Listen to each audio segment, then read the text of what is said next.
ल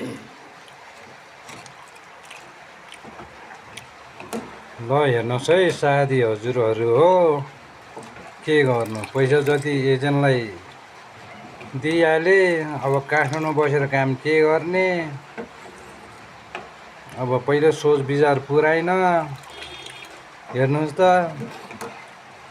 अब अहिले चाहिँ अब कोदोको खोले है, अब एक मुठी भए एक छाकलाई पुग्दो रहेछ होइन। कोदोको खोलेले अब छाक त टार्नै पर्ने। यसलाई चाहिँ अब भनौँ न, तेल पनि नचाहिने, केही पनि नचाहिने। अब यसो नुन हालेपछि ठ्याक्कै पिउनु मिल्ने जो खोले चाहिँ होइन। त्यही भएर चाहिँ साथी हो, मैले त खोले बनाएर खानु लाग्छु है। त्यस्तै हो, पैसा जति नेपालको दलालहरूले दिने होइन।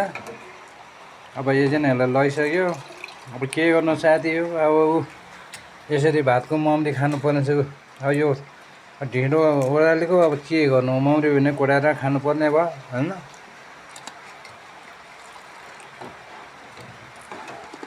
के गर्नु साथी हो, अब यस्तो है, यसो गरेर खानुपर्ने भयो। ल हेर्नु कोदोको खोले है। हजुरले कहिले खानुभएको छ त कोदो खोले? कसैले चिने पनि छैन होला है कोदो खोले भने के होला भन्छ होला कसैले त है साथीहरूले त। ल हेर्नुहोस् कोदो खोले चलाइ गर्नुपर्छ है साथीहरू।